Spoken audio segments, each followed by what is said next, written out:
Well, I can see people buying all sorts of flavors, from the usual suspects, vanilla and chocolate, to the slightly more exotic rum raisin, to the even more exotic chunky monkey. But that's okay, because in the world of ice creams, we expect and accept that people will have different flavor preferences. But the moment we step out of the world of ice creams into the corridors of corporations and organizations, we change.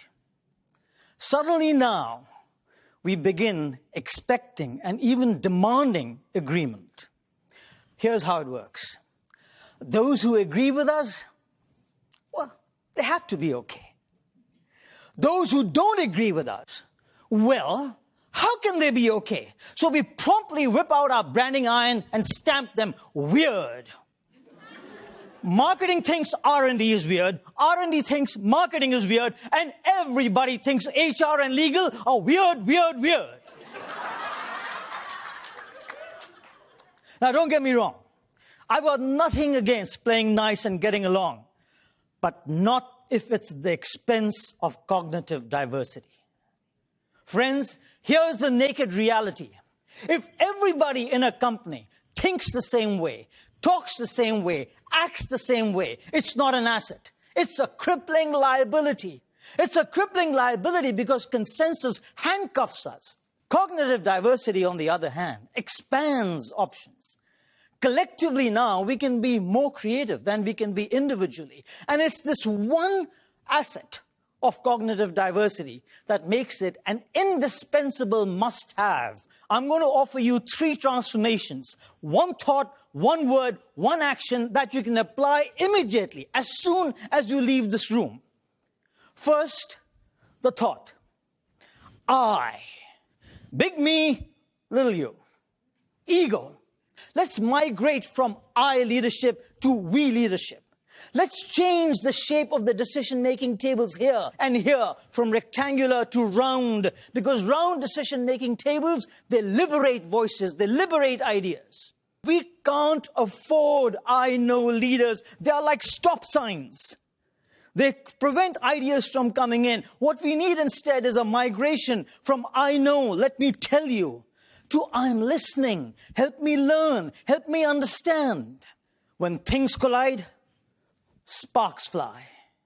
When heads butt, ideas fly. So let's make room for headbutting. Let's make room for creative friction. Creativity is a critical currency for surviving and thriving in today's world. But creativity is the destination. How we get there, the rocket fuel that gets us there, is cognitive diversity. And this is where I need your help.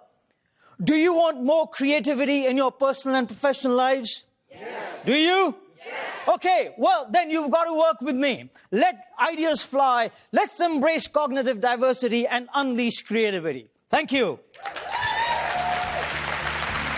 Namaste. Well, his message really resonated with me because he talked about cognitive diversity. We talk a lot in the world about diversity, but we rarely talk about the need for cognitive diversity and taking different perspectives and understanding them and pushing them, and really the value that we get from butting heads. So Dr. Bhalla's speech was incredible. The importance of creative diversity helps an organization to be effective and successful and make a difference. And so I will never forget the importance of moving from I to we, and the importance of butting heads together to create creative diversity. He's the kind of person that I would like to be around because I kind of hope he'll just rub off on me. I think he looks at the world in a way that we all should if we want the world to be the kind of world we want to live in. I've seen a lot of speakers, and he's one of the most powerful ones. So sincere and impactful.